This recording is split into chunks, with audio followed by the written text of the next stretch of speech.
এবার এসআইআর এ ভোটারদের জমা করতে হবে ডিক্লারেশন ফর্ম। ইতিমধ্যে কিন্তু একথা কমিশনের পক্ষ থেকে বলা হয়েছে।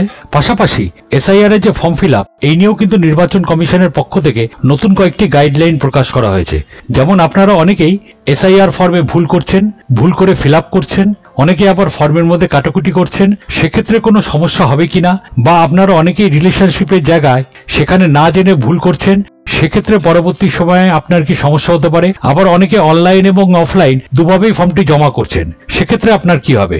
আপনারা অনেকেই এখনো পর্যন্ত এনুমারেশন ফর্ম জমা করেননি। এনুমারেশন ফর্ম জমা করার লাস্ট ডেট কবে, এবং যারা এনুমারেশন ফর্ম জমা করবেন না পরবর্তী সময় তাদের কি হবে। পাশাপাশি যদি কোনো কারণে এসআইআর এর ড্রাফট ভোটার লিস্ট থেকে আপনার নাম বাদ যায়, তাহলে পরবর্তী সময় ভোটার লিস্টে আপনার নাম কিভাবে তুলবেন, এই বিস্তারিত কিন্তু ইতিমধ্যেই নির্বাচন কমিশনের পক্ষ থেকে জানানো হয়েছে। আপনারা হয়তো অনেকেই ইতিমধ্যে এনুমারেশন ফর্ম জমা করে দিয়েছেন। এবার এই যে এনুমারেশন ফর্মগুলি জমা হবে, এর পরবর্তী ধাপগুলি কি হবে, অর্থাৎ এরপরে কোন কোন ভেরিফাই হবে, বা আপনার যদি ফর্মে কোনো রকম ভুল থাকে বা কোনো লিঙ্ক খুঁজে না পাওয়া যায়, সেক্ষেত্রে আপনার কি হবে, বিস্তারিত আজকের এই ভিডিও থেকে আপনারা জানতে পারবেন। আশা করি ভিডিওটি আপনাদের প্রত্যেকেরই কাজে আসবে। শুরু থেকে অবশ্যই শেষ অবধি দেখবেন। ভিডিওটি ভালো লাগলে অবশ্যই একটা লাইক আর কমেন্ট করে দেবেন। চ্যানেলটিকে সাবস্ক্রাইব করে পাশে রাখা বেল আইকনটি প্রেস করে নোটিফিকেশন অন করে রাখবেন, আর সবার সুবিধার্থে ভিডিওটি শেয়ার করবেন। তো চলুন শুরু করি। তো এখানে আপনারা যে আর্টিকেলটি দেখতে পাচ্ছেন, এটা বর্তমান খবরের কাগজে প্রকাশ করা হয়েছে। এখানে পরিষ্কার বলা হয়েছে, দেখুন, ফর্ম জমা না হলেও খসড়া তালিকার পর তোলা যাবে নাম। 2002 এর এসআইআর এর নাম থাকলে একই এপিক নম্বরে মিলবে ভোটার কার্ড, সিদ্ধান্ত কমিশনের। এবার এখানে বলা হয়েছে, দেখুন, এনুমারেশন ফর্ম পূরণের জমা করতে হবে 4 ডিসেম্বরের মধ্যে। বিজ্ঞপ্তির সময় তা নির্দিষ্ট করে দিয়েছিল কমিশন, কিন্তু কোনো কারণে এই নির্ধারিত সময়ের মধ্যে এনুমারেশন ফর্ম জমা করতে না পারলে কি হবে, তখন ভোটার তালিকায় নাম তোলার সুযোগ থাকছে কিনা। এবার আমরা এখান থেকে বিস্তারিত দেখে নিই যে কি বলা হয়েছে নির্বাচন কমিশনের পক্ষ থেকে। দেখুন, এখানে পরিষ্কার বলা হয়েছে, এনুমারেশন ফর্ম পূরণের পর জমা করতে হবে 4 ডিসেম্বরের মধ্যে। বিজ্ঞপ্তির সময় তা নির্দিষ্ট করে দিয়েছিল কমিশন, কিন্তু কোনো কারণে এই নির্ধারিত সময়ের মধ্যে এনুমারেশন ফর্ম জমা না করতে পারলে কি হবে, তখনও ভোটার তালিকায় নাম তোলার সুযোগ থাকছে। এবার সেটাও স্পষ্ট করেছে কমিশন। সেক্ষেত্রে খসড়া তালিকা প্রকাশের পর নাম তোলার জন্য নতুন করে আবেদন জানাতে হবে সংশ্লিষ্ট ভোটারকে। এখানেই শেষ নয়, কমিশন সূত্রে খবর, নির্ধারিত সময়ে ফর্ম জমা দিতে না পারা সংশ্লিষ্ট ভোটারের নাম যদি শেষ এসআইআর অর্থাৎ 2002 সালের ভোটার তালিকায় থাকে, সেক্ষেত্রে তিনি পাবেন একই নাম্বারের এপি। এসআইআর এর দ্বিতীয় পর্বে এমনই সিদ্ধান্ত নিয়েছে কমিশন। তাহলে এখানে বুঝতে পারলেন যে কমিশন কি বলেছে, অর্থাৎ যদি আপনারা ফর্ম জমা না করতে পারেন, তাহলে 2002 সালের ভোটার তালিকা আপনার যে এপিক নম্বর আছে, সেই এপিক নম্বর অনুযায়ী আপনার আবার ভোটার কার্ড তৈরি হবে। তাহলে এখানে পরিষ্কারভাবে সেটি বলে দিয়েছে।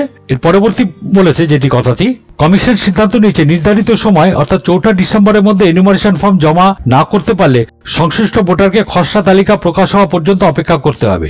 9 ডিসেম্বর খসড়া তালিকা প্রকাশের পর সংশ্লিষ্ট ভোটার তালিকায় নাম তোলার সুযোগ পাবেন। সেক্ষেত্রে তাকে 6 নম্বর ফর্ম পূরণ করতে হবে, অর্থাৎ নতুন করে আপনাকে আবার ভোটারের জন্য অ্যাপ্লাই করতে হবে। 6 নম্বর ফর্ম হলো নতুন করে ভোটারের জন্য অ্যাপ্লাই করা। যারা নতুন ভোটার তার এই 6 নম্বর ফর্মটি অ্যাপ্লাই করেন।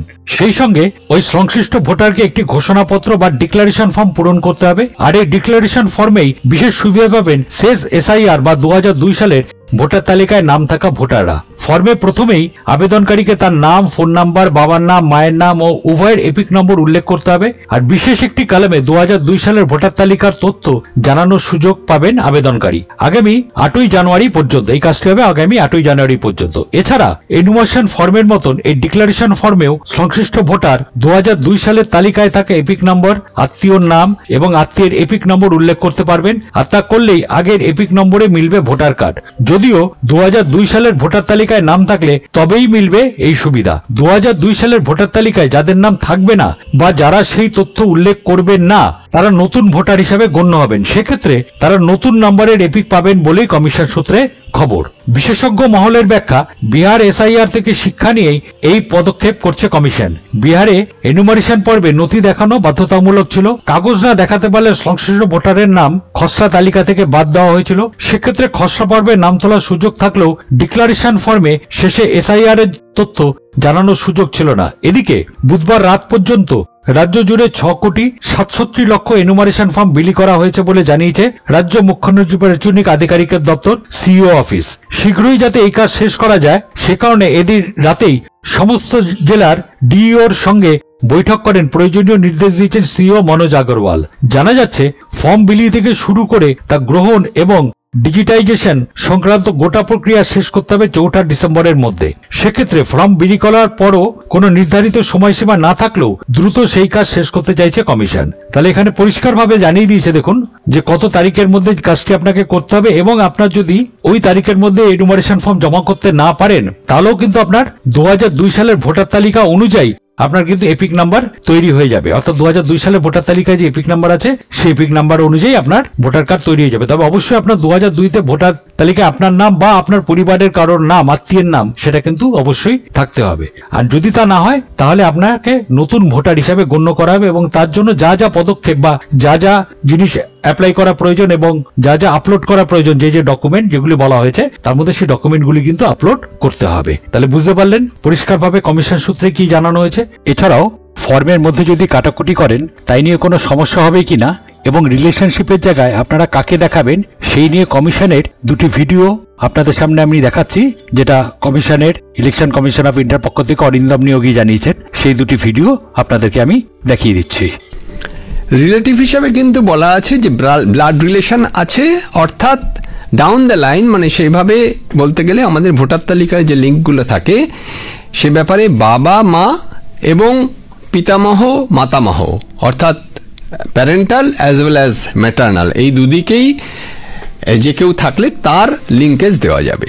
এর বাইরে কিন্তু লিঙ্কেজ দেওয়ার কোনো নির্দেশিকা নেই, কারণ বুঝতেই পাচ্ছেন যে গ্র্যান্ডফাদার গ্র্যান্ডমাদারের নাম যদি থাকে বা বাবা মায়ের নাম যদি থাকে, খুব স্বাভাবিকভাবে আমি যখন বয়সের প্রমাণপত্র দিচ্ছি এবং আবার রেসিডেন্সিয়াল কোনো প্রুফ দিচ্ছি তাহলে এই লিঙ্কেজ এস্টাবলিশড হবে এবং আমার নাম সহজেই ভোটার তালিকায় চলে আসবে। আমাদের যদি ফিল আপ করতে ভুল হয় তাহলে সেখানে পেন থ্রু করে পাশে কারেকশন করে দিতে হবে এবং সেখানে সই করে দিতে হবে, কারণ প্রতিটি ফর্মে একটা করে কিউআর কোড আছে। যেহেতু প্রতিটি ফর্ম ইউনিক, দুটো ফর্মের মধ্যে দুটো ফর্মেই কিউআর কোড রয়েছে, প্রতিটি ফর্ম প্রত্যেক ভোটারের জন্য দুটি আলাদা ফর্ম বেরোচ্ছে। কাজে এই আমাদের প্রায় 7.5 কোটি ভোটারের জন্য ডুপ্লিকেট ফর্ম বের করা সত্যিই অসুবিধাজনক এবং অসম্ভব বললেই হয়, এবং এর খুব একটা কিন্তু স্কোপ নেই। তবে যেহেতু দুটি থাকছে হয়তো এটা হতে পারে যে যেখানে একটু বেশি কারেকশন হয়েছে সেটা হয়তো ভোটার নিজের কাছে রাখলেন, আর যেটিতে একটু পরিষ্কার পরিচ্ছন্ন আছে সেটা বিএলও নিয়ে নেবেন। আশা করি ভিডিওটি আপনাদের এবং আপনাদের পরিবারের কাছে খুবই কাজে লাগবে। একটি অনুরোধ, চ্যানেলে যদি নতুন হয়ে থাকেন তাহলে অবশ্যই চ্যানেলটিকে সাবস্ক্রাইব করবেন, আর ভিডিওটি ভালো লাগলে অবশ্যই ভিডিওতে একটা লাইক আর কমেন্ট করে দেবেন।